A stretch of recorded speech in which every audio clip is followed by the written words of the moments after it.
Merci Samuel. Jeudi 11 novembre, dernière édition de GGMO de la semaine. Au sommaire ce soir. En Israël, le Conseil consultatif des vaccins se prononce en faveur de la vaccination des enfants de 5 à 11 ans. Le ministère de la Santé devrait probablement valider et signer la directive. En parallèle, en France, la polémique enfle autour de la décision de lier la 3e dose au pass sanitaire pour les plus de 65 ans, comme si la France vivait avec quelques semaines de retard le scénario vécu en Israël. Les Juifs américains se disent avoir été surpris du nombre d'attaques antisémites pendant le précédent conflit, gardien du mur en mai dernier. Et la question se pose, est-ce que le réveil de ces Juifs américains face à l'importation du conflit israélo-palestinien n'intervient pas avec 20 ans de retard face à ce qu'ont subi les Juifs français? Le Conseil de sécurité de l'ONU se réunit aujourd'hui sur la crise de migrants, la frontière entre la Pologne et le Bélarus. Y a-t-il une nouvelle crise migratoire en Europe au moment où l'ancien président François Hollande avoue au procès des attentats du 13 novembre, nous savions que dans le flux de réfugiés, il y avait des terroristes. Et les grandes gueules ce soir à Tel Aviv, Pierre Besnénou, ancien président du Congrès juif européen. Merci d'être là. Bonsoir Pierre. Fernand Cohen-Taoudi, membre du Likoud. Bonsoir Fernand. Et à Paris, Sylvain Maillard, porte-parole des députés La République En Marche. Bonsoir. Et Georges Malbruno, grand reporter Figaro. Et tout de suite, eh bien, premier thème de la soirée.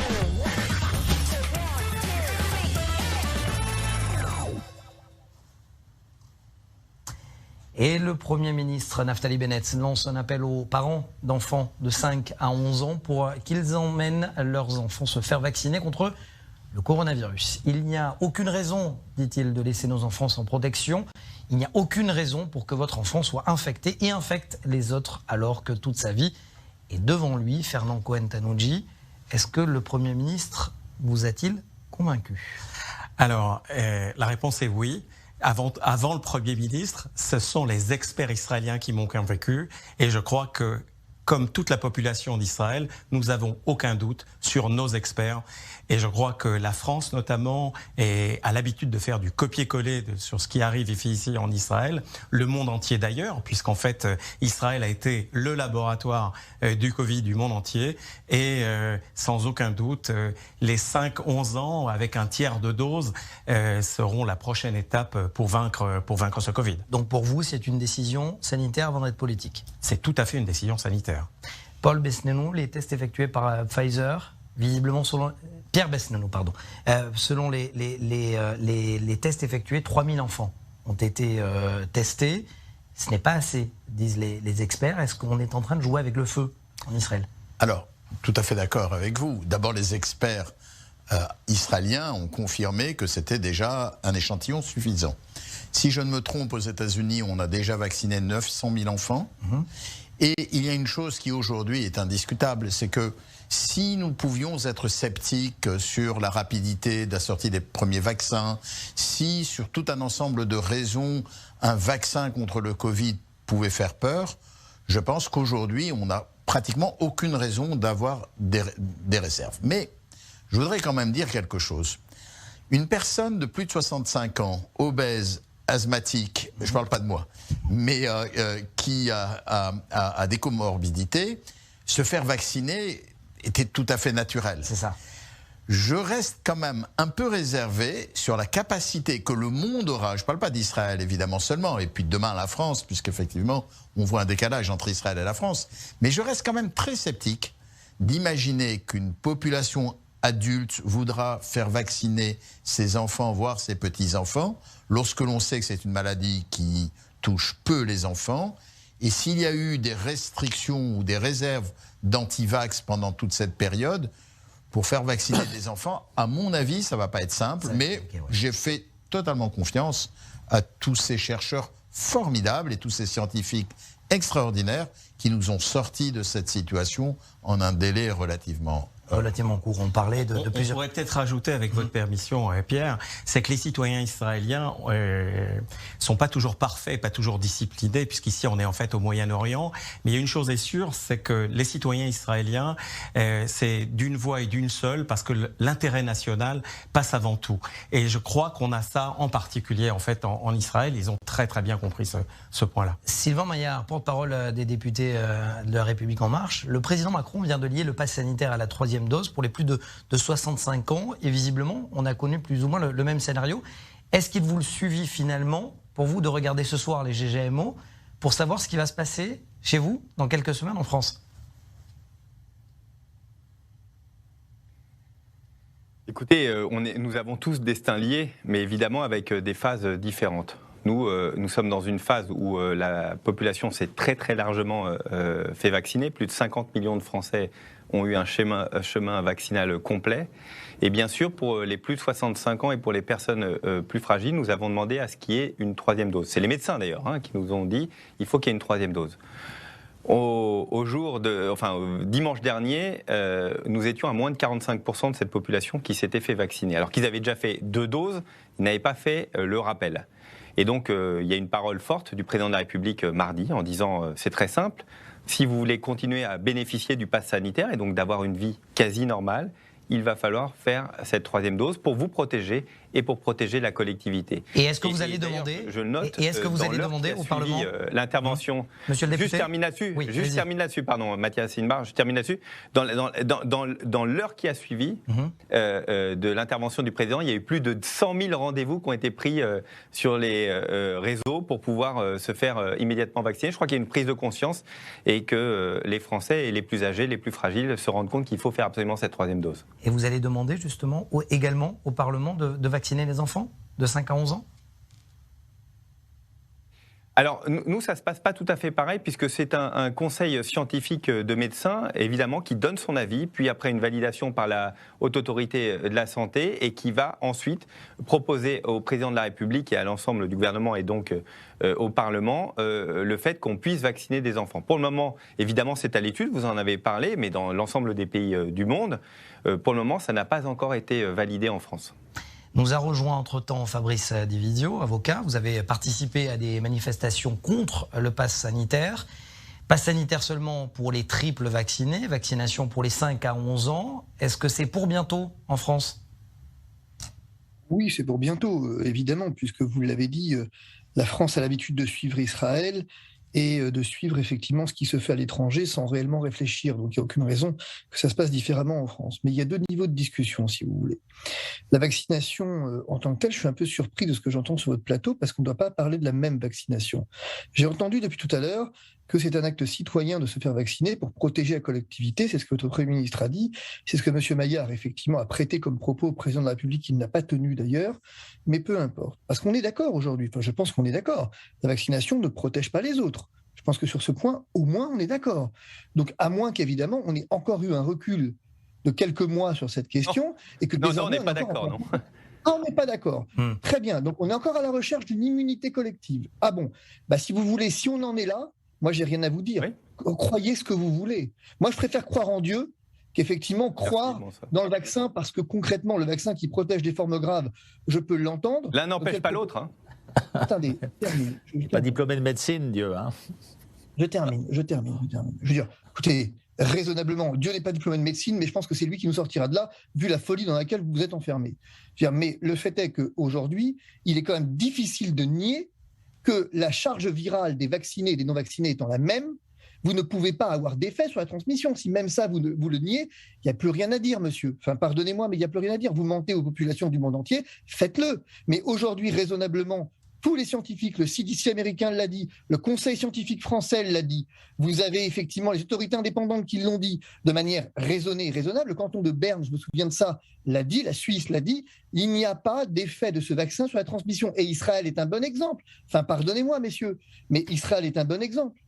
Mais alors, Monsieur Divisio, maître, vous parlez de Dieu, et Dieu d'ailleurs a dit protège-toi pour protéger les autres, justement parce que c'est pour tout d'ailleurs. Est-ce que vous seriez prêt éventuellement à protéger vos enfants de 5 à 11 ans s'il le fallait?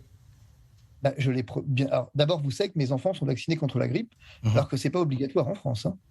Je veux dire, c'est-à-dire que contrairement aux États-Unis, où je crois que dans certains États c'est obligatoire, mes enfants sont vaccinés contre la grippe, alors que fondamentalement, on pense tous que c'est une maladie qui touche les personnes âgées, ce qui n'est pas tout à fait vrai quand même. Je veux dire, la grippe chez les enfants peut avoir des conséquences importantes. Donc, vous voyez, l'idée de penser que je puisse être contre la vaccination a quelque chose d'absurde, en fait. C'est pas ça le débat. Le débat, c'est qu'il ne faut, parler de Dieu tout à l'heure, il ne faut pas faire du vaccin une religion. Il faut en faire effectivement un outil. C'est un outil qui, comme tous les outils, doit être adapté à l'usage qu'on en fait. Aujourd'hui, est-ce que l'urgence est de vacciner des enfants ou de vacciner des populations qui sont les premières exposées, je veux dire, en cas de réanimation, enfin en cas d'hospitalisation, à des formes graves? C'est ça l'urgence. Moi, quand je vois en France, par exemple, quelque chose qui me surprend assez en France, dans certains départements, vous avez un taux de vaccination de la population jeune, très jeune, c'est-à-dire au-dessus de 12 ans, qui est presque supérieur, sinon supérieur, à effectivement la vaccination des personnes de plus de 65 ans. Je veux dire, je passe, alors peut-être que ça a changé depuis quelques jours, mais en tout cas, effectivement, jusqu'à une époque récente, c'était le cas. Et donc, on peut raisonnablement se demander si on n'a pas raté une cible. Si l'on sait que certes, probablement, certains enfants vont faire des formes graves. C'est pas impossible en soi. Mais en santé publique, on ne peut pas raisonner sur des cas individuels. On doit peser une balance bénéfice-risque qui est forcément une balance bénéfice-risque, d'abord immédiate, et ensuite effectivement à moyen terme. Je vois que M. Malbruno a envie de répondre depuis tout à l'heure. Est-ce que vous voulez, monsieur le journaliste, répondre à M. Dividio sur la manière sociétale de concevoir ce thème de la vaccination pour tous et le pass pour tous? Non, moi, comme vous savez, je suis spécialiste du Moyen-Orient, je ne suis pas spécialiste de médecine, mais je fais confiance aux médecins, aux experts.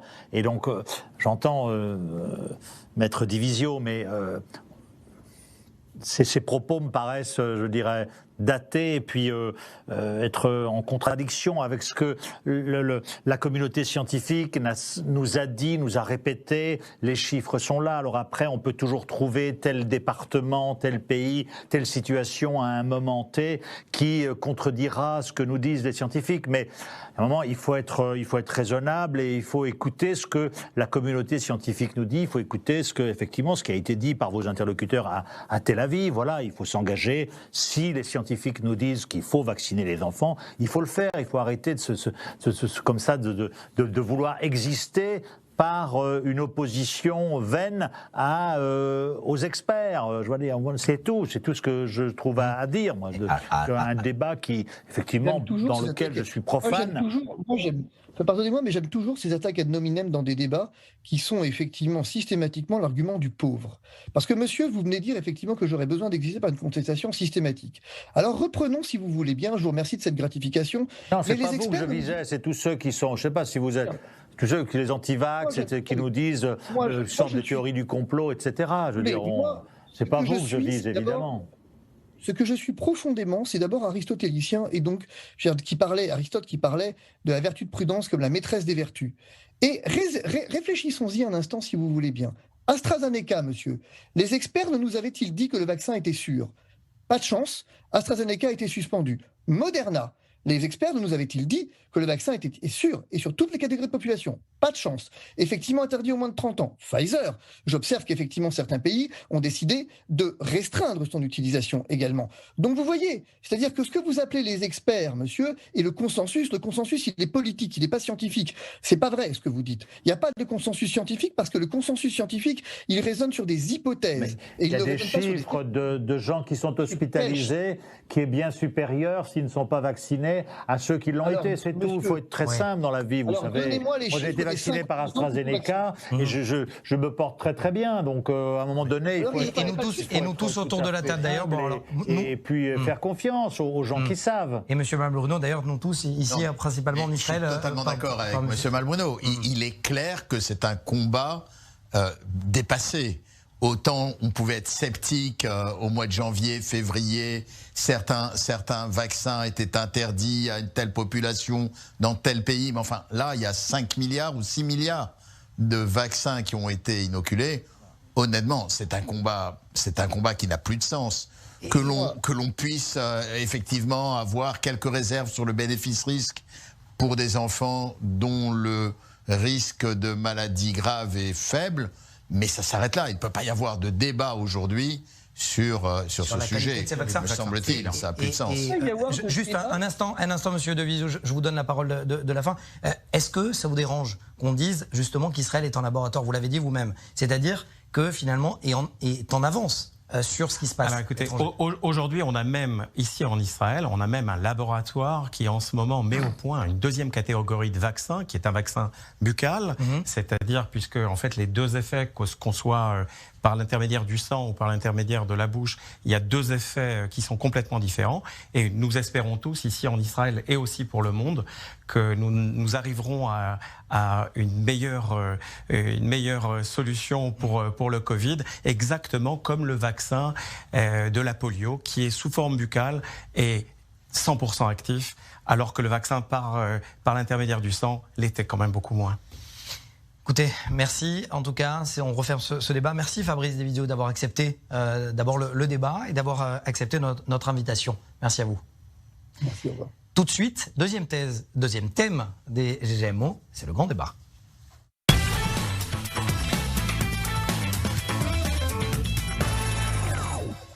Une étude sur l'antisémitisme aux États-Unis lors de l'opération Gardien du Mur en mai a révélé que les organisations communautaires et les dirigeants juifs ont été pris par surprise par la violence contre les juifs qui a eu lieu pendant le conflit. On parle bien évidemment des antisémites. Cette fois, la communauté juive a été doublement surprise par la transformation rapide des protestations de l'extrême gauche américaine. C'est du moins ce que pensent certaines réactions, notamment au sein de ce rapport qui a été écrit par deux chercheurs de l'Institut, l'ANSS, à Tel Aviv. Est-ce que vous pensez que le scénario, Georges Malbruno, je sais, je le répète, vous êtes spécialiste avant tout du Moyen-Orient, mais que ce conflit justement du Proche-Orient s'exporte aussi bien qu'il cause des victimes dans la région?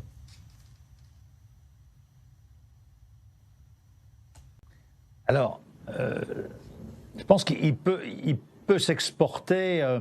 On l'a vu effectivement en France au moment de l'éclatement de la deuxième intifada en 2000. Et aujourd'hui, par rapport à l'étude, au sondage à laquelle vous faites référence, je pense qu'effectivement, il y a un risque. Mais ce que je voudrais dire, moi, c'est que effectivement, on a vu que l'aile gauche du Parti démocrate était sensible, en tout cas était moins sensible aux thèses sécuritaires israéliennes, etc. Je crois qu'il faut replacer ça dans le contexte, c'est que c'est arrivé aussi à un moment où vous aviez aux États-Unis une administration Trump qui était alignée sur le gouvernement israélien et qui allait même parfois pas au-delà, mais en tout cas qui épousait les thèses israéliennes qui étaient déjà assez marquées par une certaine intransigeance. Donc effectivement, ça peut nourrir des critiques et hélas parfois de l'antisémitisme qui doit être combattu. Donc ça, effectivement, c'est un débat, je trouve, qui doit être surveillé aux États-Unis, mais aussi en Israël. Je pense que si on revient à une position américaine un peu plus, comme elle était traditionnelle avant, quand même un peu plus équilibrée, eh bien, je pense que ça dégonflera aussi les critiques de certains à l'égard de la politique israélienne de ces dernières années. Donc oui, mais il faut les être 193 parce qu'effectivement il peut y avoir une récupération. Les 193 attaques ont eu lieu pendant le mois de mai. Et au mois de mai, c'était quand même Joe Biden qui était à la tête des États-Unis. Alors je me tourne vers vous, Monsieur Besnénou. Qui sont les responsables de ces attaques? Écoutez, d'abord, laissez-moi vous dire que je trouve assez culotté de la part des dirigeants juifs américains de faire état d'une surprise de la montée de l'antisémitisme. Lorsque j'étais président du Congrès juif européen, je peux vous dire que les discussions que j'avais avec mes homologues américains étaient sur la montée terrifiante de l'antisémitisme aux États-Unis. Donc de dire aujourd'hui, on découvre qu'il y a 25% des juifs américains qui ont été au moins une fois victimes d'un acte antisémite, je suis surpris que l'on donne le sentiment de découvrir ça. Ça, c'est le premier sujet. Le deuxième point, si vous prenez en 2018, Pittsburgh, l'attaque de la synagogue, c'est un suprémaciste blanc. Rien à voir avec le conflit israélo-palestinien. La montée de l'antisémitisme aux États-Unis a été accélérée pendant les années Trump avec ce mouvement d'extrême droite blanc allant jusqu'à ce délire actuel du wokisme et où les juifs se retrouvent dans une situation extrêmement inconfortable. Ce que je veux donc dire, la montée d'antisémitisme aux États-Unis est accélérée lorsqu'il y a des guerres ici. Ce sont des raisons supplémentaires, mais fondamentalement, nous sommes dans une situation aux États-Unis qui est absolument terrifiante. Et lorsque les associations juives américaines venaient en Europe pour venir nous aider à lutter contre l'antisémitisme, on leur disait, on avait beau leur répéter, soyez gentils, regardez déjà chez vous, la situation est extrêmement complexe. Sylvain Maillard, vous êtes à l'origine de la loi antisémitisme validée par le Sénat en France. Que ce soit en France ou aux États-Unis, est-ce que vous pensez véritablement, au-delà de la loi, que les sanctions contre ces crimes, qu'ils soient commis par des gens d'extrême gauche ou d'extrême droite, ne sont pas assez dissuasives ?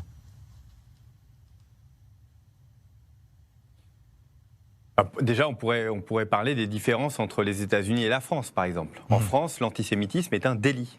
Ce n'est pas une opinion, c'est un délit qui est puni jusqu'à 1 an d'emprisonnement et 45 000 € d'amende. Ça, c'est un gros changement une grosse différence par rapport au monde anglo-saxon où c'est une opinion. À côté de ça, vous l'avez dit, j'ai porté, alors c'est pas au Sénat, c'est à l'Assemblée nationale, j'ai porté une résolution qui a repris la définition de l'IHRA et donc dans son explication de ce qu'est l'antisémitisme. Vos invités l'ont parfaitement expliqué, il y a un antisémitisme traditionnel d'extrême droite que l'on connaît bien, qu'on connaît malheureusement bien en Europe, ancré, installé, qui existe toujours, qui est un peu moins fort que ce qu'il a été évidemment il y a quelques années. Et il y a un antisémitisme de gauche, d'extrême gauche, qui s'est construit sur le rejet, la perception qu'un juif est au fond a le pouvoir, a de l'argent et sur toutes les idées glauques qu'a pu véhiculer l'extrême droite. Et puis là-dessus s'est forgé une opinion par rapport aux Palestiniens et une vision du conflit israélo-palestinien avec, et c'est ce que nous avions porté en France, l'idée en France, en tout cas on disait plus sale juif, on disait sale sioniste par exemple, parce que sale sionisme n'était pas forcément poursuivi devant les tribunaux. Et donc nous avons changé la loi qui permet de dire que quand vous traitez quelqu'un de sale sioniste, c'est assimilé, parce que tout le monde comprend, c'est-à-dire sale juif, assimilé à de l'antisémitisme. Et donc nous pouvons tout à fait critiquer la politique israélienne sur tous ses aspects, y compris la colonisation. Par contre, on ne peut pas dénier le droit à l'existence d'Israël. Alors, dénier le droit à l'existence d'Israël, c'est un acte antisémite et c'est puni par la loi. Fernand Cohen-Tanoudji, je sais que vous voulez répondre, mais est-ce que là, finalement, la seule solution, et vous le dites d'ailleurs, c'est pas un secret, que la seule solution face à cet acte antisémite, c'est de venir en Israël. C'est l'ALIA, c'est une évidence. La seule solution pour les Juifs des États-Unis, pour les Juifs de France, c'est l'ALIA. Il n'y a pas d'autre solution possible. Il est naïf de croire, encore une fois, en 2021, qu'un pays va sauvegarder ses Juifs, va les protéger. Aujourd'hui, Israël est le seul pays au monde qui sécuritairement fait attention à ces Juifs. Donc pour vous, l'ALIA, c'est une issue de secours? Non, pas du tout. C'est une sortie pour se protéger. C'est la base de l'antisionisme. Que vous soyez en Europe, mais vous parlez d'ALIA comme une sortie de secours. Que vous soyez aux États-Unis, que vous soyez au Maroc, en Tunisie ou en Algérie, le seul pays où un Juif est en sécurité en 2021, c'est Israël. Alors évidemment, ça coûte un budget qui est terrible. Mais vous dites que la solution à la lutte contre l'antisémitisme, c'est l'ALIA. Absolument. Donc c'est une issue de secours, c'est-à-dire qu'on se sauve de l'endroit où l'on est pour venir se protéger en Israël. Dès l'instant où vous n'êtes plus en sécurité dans l'endroit où vous êtes, il faut partir, à moins que vous soyez quelqu'un qui aime vivre en non-sécurité. Allez-y. Juste quelques secondes, juste avant la pub, et je vous redonnerai la main juste après. Juste d'interrompre. Je pense que là, on est dans une discussion qui peut être parfois caricaturale, en tout cas vue de France. Vous savez, l'antisémitisme, il touche évidemment les Juifs. Monsieur le député, je suis victime d'actes antisémites régulièrement. Je ne suis pas juif pourtant. Monsieur le député, je m'engage. Et j'aimerais bien qu'on en discute et qu'on puisse aller un peu plus loin. Justement, juste après, dans 3 minutes, c'est la pub. Pardon, 3 minutes de pub. Et je m'engage à vous de redonner justement la parole, monsieur le député. Restez avec nous.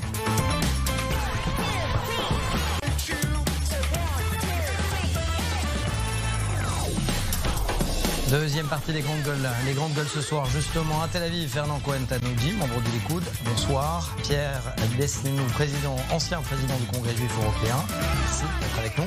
À Paris, Georges Malmorino, grand reporter Le Figaro. Et Sylvain Maillard, porte-parole des députés de La République En Marche. Alors, je vous avais promis, justement, monsieur le député, un droit de réponse parce que, effectivement, c'est une idée qui peut vous choquer en tant qu'élu républicain de savoir que la seule issue, selon l'un des invités en plateau ici, eh bien, face à ces attaques antisémites, c'était l'ALIA. Bien évidemment, vous n'êtes pas d'accord.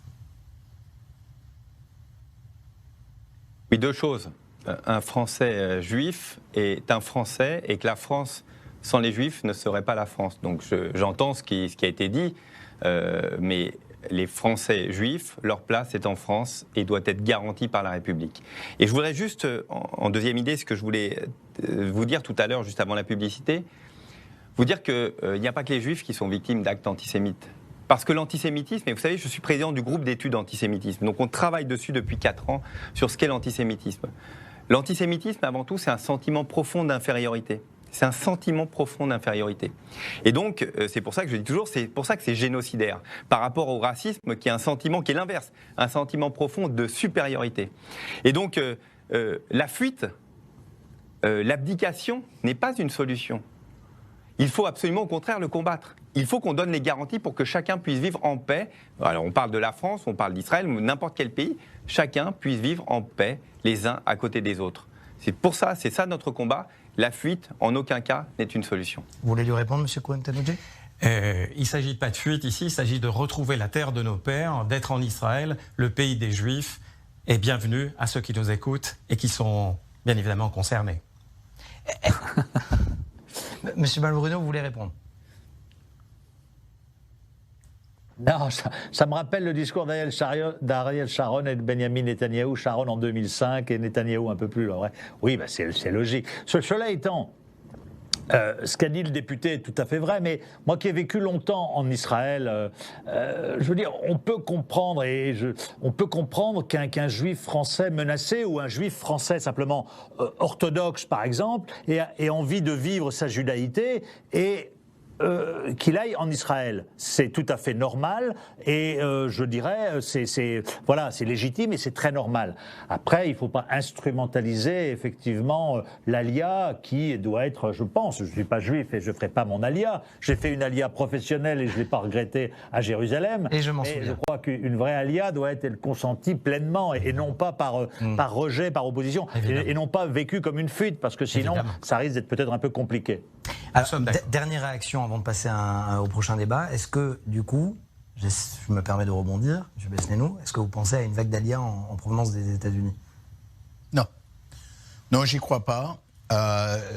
Dans l'ALIA, il y a évidemment le sionisme, le retour à la terre de nos ancêtres, mais il y a aussi le mode de vie, le confort que nous avons, la situation économique d'un pays. Je pense quand même les États-Unis restent un grand pays où il fait bon vivre et je ne suis pas convaincu que nous allons connaître des vagues d'ALIA importantes. Si je ne me trompe, les 5 ou 6 dernières années, c'est à peu près 2000 personnes par an. C'est dérisoire. Tout dépendra effectivement de la situation sécuritaire et j'avais fait un long documentaire de 54 minutes sur le nouvel antisémitisme et de droite et de gauche, notamment des Black Muslims. Reste à savoir effectivement la situation sécuritaire sur place. 3000 à 4000 migrants sont dans l'attente de pouvoir pénétrer en Pologne via la Biélorussie. C'est justement le dernier thème de la soirée. Non,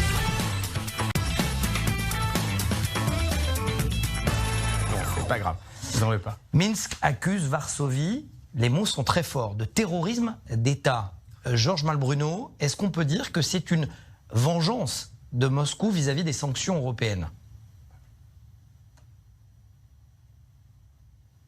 Probablement qu'il y a une volonté des Russes de se venger un petit peu de ce qui a été décidé lorsque on sait donc ce qui s'est passé. Et si on regarde un petit peu la carte et l'origine effectivement de ces migrants et des aéroports d'où ils décollent, on voit qu'effectivement il peut y avoir de la part de ceux qui sont derrière ces mouvements une volonté de déranger fortement la Pologne et puis l'Europe à partir d'un pays, le Bélarus, qui entretient des relations justement avec un certain nombre de pays du Moyen-Orient. Donc oui, on voit qu'il y a une certaine logique, entre guillemets, dans ce mouvement-là. Après la crise des sous-marins avec les États-Unis, et volontairement, monsieur le député, je vais vous choquer, et celle aujourd'hui avec la Russie, est-ce que la France, mais de manière générale l'Europe, subit les pressions des grandes puissances et finalement n'est pas capable de réagir à l'heure actuelle ? Oui, c'est un grand débat que l'on peut avoir. Est-ce qu'il y a, à l'heure actuelle, un vrai combat Chine-États-Unis à travers des instances politiques, mais à travers un combat économique? Oui, très clairement. Et nous en sommes qu'au début. L'Europe est un territoire d'influence, un territoire en tout cas perçu des deux côtés à conquérir, et donc c'est à nous de trouver la force. Et je crois que nous sommes testés dans le cas, et il y en a eu bien avant, il y en aura bien après des conflits de ce type. C'est une guerre qu'on a appelée une guerre hybride. L'idée, elle est simple, c'est de déstabiliser l'Europe. Au fond, la Pologne est la porte d'entrée uniquement de l'Europe, de déstabiliser l'Europe parce que nous faisons pression sur le gouvernement biélorusse de faire en sorte qu'il arrête de continuer cette politique qui est tellement folle et qui est enfin des élections libres, et qu'on est un peuple, on est dans la grande Europe là, qu'on est un peuple biélorusse qui puisse pleinement vivre sans être sous un diktat d'une caste qui contrôle ce pays. Donc oui, il y a un combat dur, un combat politique. Et évidemment, les Russes regardent, je crois, avec attention, voire peut-être même instrumentalisent. Donc il y aura pression, et évidemment, dans les jours qui viennent, la réponse sera forte du côté européen et probablement des sanctions supplémentaires envers les dirigeants biélorusses. Et de quoi durcir le débat. Damien Rieu nous a rejoint depuis, influenceur et militant du Rassemblement national. Pas de surprise, hein, vous êtes contre l'accueil de ces migrants. La question est de savoir qu'est-ce qu'on fait de ces migrants ? Est-ce qu'on peut véritablement les laisser masser à des températures parfois glaciales ? Oui, écoutez, je crois que le problème, il est un problème de sécurité avant tout pour les Européens.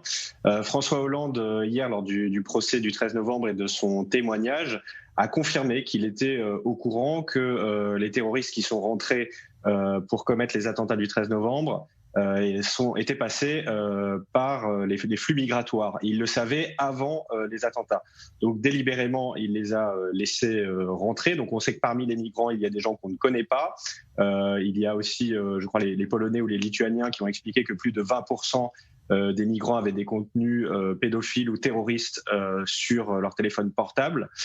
Donc on voit bien que ces gens-là, on les connaît pas, on les maîtrise pas, ils sont dangereux, donc on doit évidemment avant tout se protéger de ces gens-là. Mais moi j'ai deux questions. Si vous répondez à ma question, si vous répondez à ma question concernant les propos de François Hollande, est-ce que ça veut dire que c'est presque une accusation implicite ? Vous dites que finalement la France n'a pas joué son rôle, les institutions françaises n'ont pas joué leur rôle avant les attentats du 13 novembre. Ah bah, s'il savait qu'il y avait des terroristes parmi les migrants, pourquoi a-t-il laissé la vague migratoire rentrer en France, et pourquoi continue-t-il, le gouvernement actuel, de le faire? Mais moi j'ai deux questions que je me pose. Déjà, pourquoi, parce que l'origine de ce conflit il est là, pourquoi on fait des sanctions à la Biélorussie parce qu'on critique le processus électoral biélorusse. Mais est-ce qu'on critique le processus électoral en Chine, au Qatar, en Arabie Saoudite? Est-ce qu'on fait des sanctions à la Chine? Non. Alors pourquoi, déjà, commençons par là, pourquoi se poser des questions sur la Biélorussie? Ça, c'est mon premier point. Et puis mon deuxième point, il est que je suis un peu perdu, mais sûrement M. Maillard va pouvoir me répondre. Lorsque SOS Méditerranée ramène des migrants, on les subventionne, on les applaudit. Lorsque la Turquie nous fait du chantage aux migrants, on leur donne des milliards pour qu'ils les gardent. Et lorsque la Biélorussie fait la même chose, eh ben, eux, on les sanctionne. Donc pourquoi ce 3 poids, 3 mesures, là aussi, c'est quelque chose qui m'interroge. Réaction de monsieur le député ? Je suis très inquiet pour Damien Rieu parce que si les responsables du Rassemblement national l'entendent et sont en train de se dire « oulala, qu'est-ce qu'il est en train de dire ?» Parce que je ne crois pas que le Rassemblement national soutienne les dirigeants biélorusses. Enfin, en tout cas, c'est ça pas m'a la échappé. question que j'ai posée. C'est pas ce que j'ai dit. J'ai dit pourquoi sanctionner la Biélorussie. Bien du bon côté. Alors, deuxièmement, je vais répondre. Je vais vous répondre et puis après, vous en discuterez avec vos instances. Mais qu'on soit très clair, on vous l'a dit parfaitement avant votre propos, c'est-à-dire que nous avons des milliers de personnes qui sont dans le froid avec des femmes, des hommes, des enfants qui sont dans le froid à l'heure actuelle et qui sont des otages des Biélorusses, puisqu'ils importent, ils vont chercher directement des migrants pour les mettre à la frontière pour faire une pression. Pour une seule chose, vous savez, ils en ont rien à faire, des hommes, des femmes, des enfants dans le froid, ils s'en moquent complètement. La seule chose qui les intéresse, c'est pouvoir récupérer leurs avoirs qui sont placés sur des banques un peu partout dans le monde, en Europe aussi, et de faire en sorte que, voilà, rendez-nous notre argent personnel, en échange, nous empêcherons les migrants de passer. C'est ça la réalité. Moi, je crois que quand on est français, quand on aime la France, quand on est européen, tout simplement, on arrête d'accuser, on arrête de vouloir tirer dans le dos de la situation dans laquelle nous sommes et de la difficulté dans laquelle nous sommes. Et plutôt, je crois qu'un front uni me semblerait un peu logique face à un dictateur qui est dans ce cas, pourquoi vous refusez de financer un mur? Assez peu estimable et qui ne vous honore pas de défendre. Pourquoi vous refusez de financer la frontière alors? Alors c'est un peu différent parce qu'en Pologne, c'est un peu différent, c'est-à-dire qu'ils refusent les Frontex, donc c'est-à-dire l'organisation qui doit contrôler les frontières. Les Polonais refusent que Frontex, donc qui est la police européenne, puisse accéder aux frontières. Ils disent on veut seulement une chose, mettre nos militaires et construire un mur. C'est ça la réponse pour le moment des Polonais. Donc il y a discussion, parce que nous souhaitons que ce soit Frontex, comme n'importe quel autre pays de l'Europe, qui gère cette situation et qui gère les frontières. Alors les GGMO, c'est Paris et aussi Tel Aviv. Je vais m'adresser à vous, messieurs. Mais d'abord, première question. Est-ce qu'Israël, comme cela a germé pendant la crise des talibans, lorsque les talibans ont pris le pouvoir, certains ministres ont dit qu'il faut accueillir des migrants afghans. Est-ce que vous pensez, Pierre Besnénou, qu'il faut accueillir des migrants du Proche et Moyen-Orient, malgré tous les problèmes qui existent aujourd'hui en Israël? Écoutez, d'abord, le titre de cette partie de l'émission, c'est la crise migratoire. Je voudrais reprendre le propos de Sylvain Maillard, qui parle de guerre hybride, je crois que vous avez dit. Je parlerai plutôt de conflit asymétrique. On est dans une situation avec des règles en Europe de droits de l'homme, avec tout un ensemble de règles démocratiques. Et face à nous, nous avons la Russie principalement et accessoirement la Biélorussie, qui n'ont pas du tout les mêmes règles que nous, donc un dictateur et Poutine n'en étant pas très loin. Nous sommes donc dans une guerre asymétrique qui utilise aujourd'hui ces 2000 ou 3000 personnes pour commencer à titiller un petit peu l'Europe. Moi, je vois aussi une chose extrêmement grave, c'est qu'après avoir affaibli les États-Unis dans notre région, au Moyen-Orient, et le départ des Américains du conflit avec la Syrie, avec l'Irak, le départ des Américains, évidemment, en Afghanistan, et le retour de l'ancienne URSS, de la Russie, dans la région. Il y a pour moi maintenant une volonté de la part de Poutine de déstabiliser l'Europe et d'affaiblir l'Europe. Ce qui me semble être extrêmement grave, ces 2 ou 3 000 migrants que nous avons aujourd'hui à la frontière de l'Europe n'étant qu'un moyen de cette guerre de Poutine contre l'Europe et affaiblir l'Europe. Et donc ce que je veux dire, c'est que nous sommes face à un sujet beaucoup plus grave, qui est la nouvelle arme que pourrait utiliser la Russie contre l'Europe avec des vrais flux migratoires qui ne sont pas le cas aujourd'hui. Puisque sur la dernière crise migratoire, on parlait d'1,5 million de réfugiés qui sont arrivés, dont 1 million, si je ne me trompe, en Allemagne. Doit-on les recevoir ou pas? Lorsque l'on est porteur de l'histoire que nous portons, nous, les Juifs, et de ce qui s'est passé avant la Deuxième Guerre mondiale et pendant la Deuxième Guerre mondiale, où les migrants juifs ont été rejetés de partout. Je crois qu'on ne peut pas juste fermer les yeux et dire les migrants que l'on accepterait sont des délinquants et des terroristes. Pour moi, on doit gérer le problème des migrants avec les valeurs que nous avons en Europe, avec une gestion qui est beaucoup plus structurée que celle que nous gérons aujourd'hui. Le problème des migrants avec des pensées humanistes. Alors, je crois que par rapport à Israël aujourd'hui, vous voudriez régler le problème des migrants, mais chez eux. Exactement. Je crois que l'accueil de l'étranger est une valeur propre au judaïsme, car nous avons été étrangers en terre d'Égypte, et c'est notre valeur suprême de la Torah, et je crois que nous sommes clairs et indiscutables sur ce mot. Ceci dit, il y a une nuance de taille entre la générosité, l'amour de son prochain et d'accueillir la misère du monde entier. Je vais vous donner 2 exemples personnels très très rapidement. La première fois, il m'est arrivé il y a quelques années, voire plus d'une dizaine d'années, de servir en période de réserve militaire à la frontière de l'Égypte. Je peux vous dire que tous les jours, d'accord, nous accueillons dans notre base, dans un camp que nous avions établi avec des tentes où ils mangeaient exactement la même nourriture que la nôtre, avec exactement les mêmes médecins que les nôtres. Nous accueillons tous les jours des centaines de clandestins par jour. Jusqu'au jour où Israël a fermé sa frontière, a construit donc une barrière qui est totalement hermétique aujourd'hui. Simplement, Israël a fait une chose un petit peu complémentaire, c'est qu'Israël a ouvert, notamment avec la frontière nord de la Syrie, sur le plateau du Golan, a ouvert un hôpital, et là-bas, nous soignons même des Syriens, des enfants syriens, des réfugiés syriens, que nous retournons bien évidemment dans leur pays après leur traitement médical. Daniel Rieu veut répondre. Non, je m'étonne un petit peu parce que, en fait, si aujourd'hui il y a une explosion d'antisémitisme en Europe, vraiment, à moins d'être vraiment dupe, on sait très bien que l'immigration favorise ce terreau-là, puisque c'est une immigration musulmane majoritairement, que parmi les musulmans, il y a des islamistes, et ceux qui tuent des juifs en Europe sont issus de l'immigration quand c'est commis au nom du djihadisme.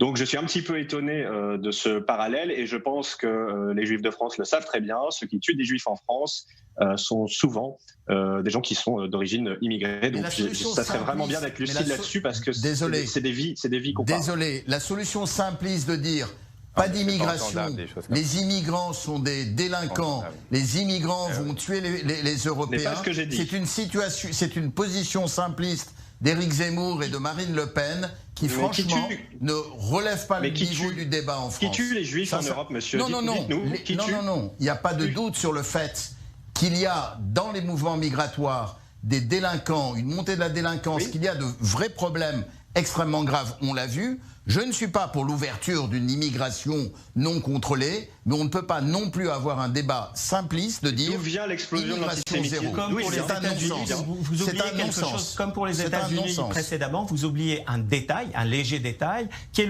le poids de la gauche extrémiste et aux États-Unis et en Europe, d'accord, qui favorise ce terreau d'antisémitisme, d'accord, et qui, avec des doctrines, un narratif palestinien qui est vraiment absolument anti-juif et anti-sioniste, et qui favorise justement cette antisémitisme. Mais les valeurs d'humanisme ne sont pas des valeurs de droite ou de gauche.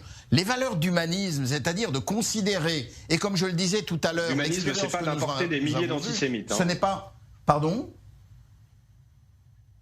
L'humanisme, ce n'est pas d'importer des milliers d'antisémites, des gens qui viennent du Pakistan, des frontières sans contrôle. C'est un raccourci qui est là pour uniquement monter les uns contre les autres, stigmatiser d'autres populations, et pour moi un accélérateur de l'antisémitisme. Je dis simplement, on ne peut pas se dire on n'en a rien à faire, on ferme notre frontière, personne ne rentrera, lorsque l'on a des valeurs auxquelles nous sommes attachés, en Europe et en particulier des valeurs du judaïsme, comme vous l'évoquiez.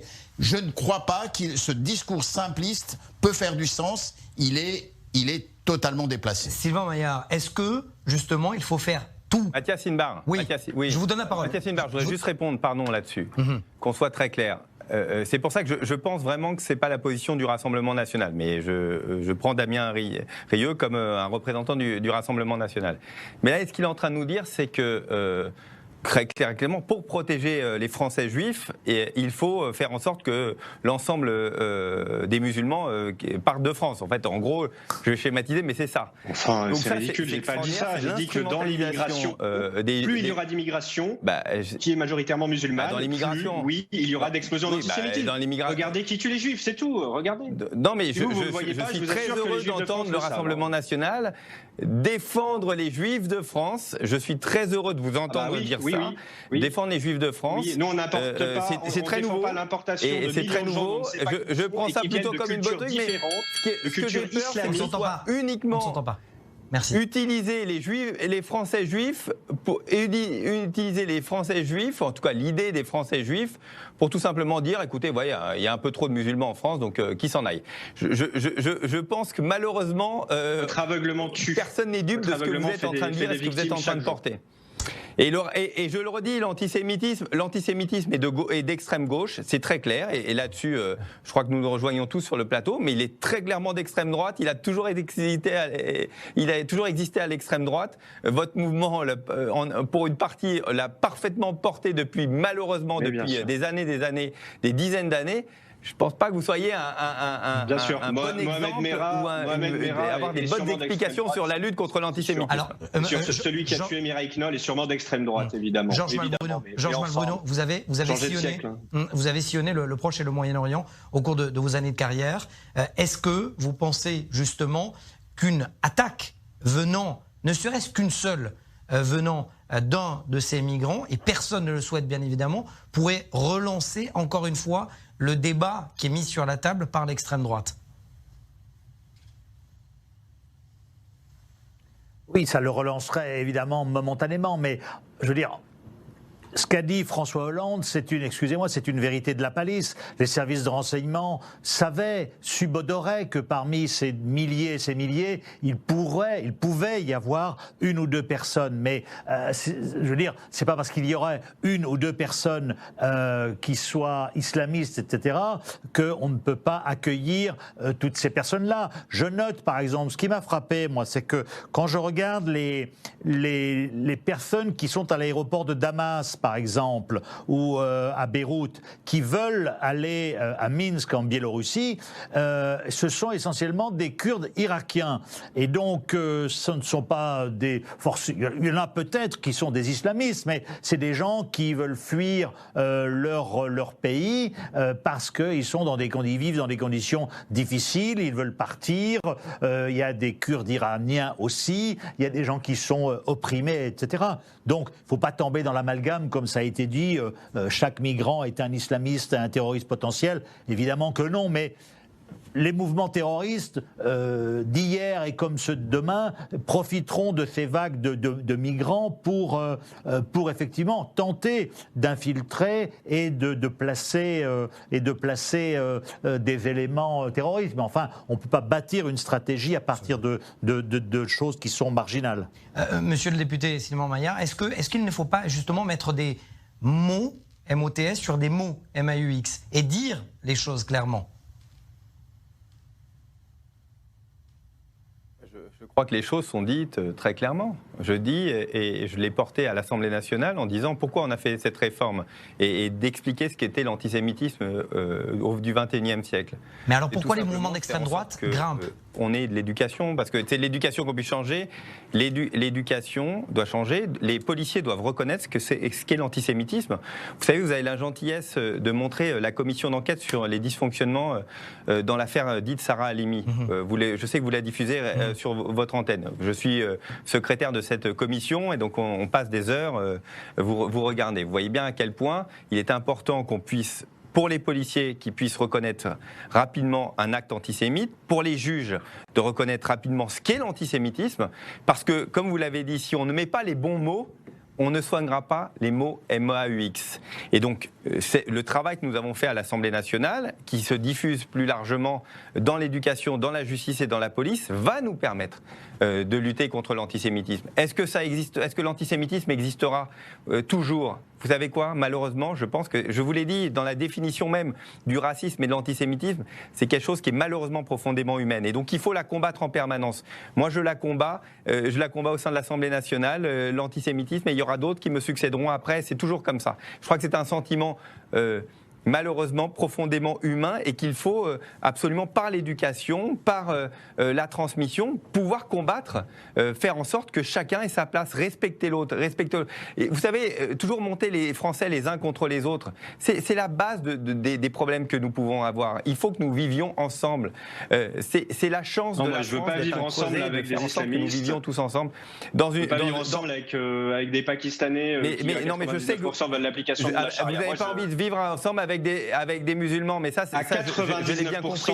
Les Afghans veulent la charia, les Pakistanais veulent la charia. Les Français, vivre avec un Français qui soit un Français musulman, un Français juif, un Français agnostique, la charia, même le plus modéré des Jordaniens, qui est un pays tout à fait ouvert avec lequel Israël a des relations diplomatiques, la charia, ça ne veut rien dire. Ça veut dire la loi de l'islam. Et il n'y a pas un musulman au monde qui va aller contre la loi de l'islam, comme il n'y a pas un juif au monde qui irait contre la Torah. Alors arrêtez de dire n'importe quoi, d'instrumentaliser. La charia en soi, c'est pas mauvais. En Jordanie, c'est la loi de la charia. Merci, et c'est pas pour ça que les Jordaniens exécutent, martyrisent tous ceux, les koufars, qui sont pas musulmans. Donc ne racontez pas des bêtises. Merci, messieurs, en tout cas, d'avoir participé à cette question. On pose la question, et on a posé la question sur Twitter. Eh bien, l'Union européenne doit-elle ouvrir ses frontières aux migrants ? La réponse est sans équivoque, 93% non, 13% oui. En tout cas, c'est un tout petit échantillon, bien évidemment. Sur les réseaux sociaux, vous aurez compris. Voilà, c'est la fin de cette édition. Merci, messieurs, de l'avoir suivi. Lundi, vous retrouvez Benjamin Pétrovert aux commandes des GGMO. C'était un immense plaisir pour moi, au cours de ces 10 jours, d'être et d'animer ces débats. Je voudrais remercier personnellement Raphaël Hassine, Rebecca Lamy, Maurice Houzard et Davy Sokolski de m'avoir permis justement dans les meilleures dispositions d'animer cette émission des GGMO, Gangue, Moyen-Orient. Bonne soirée à tous et à tous.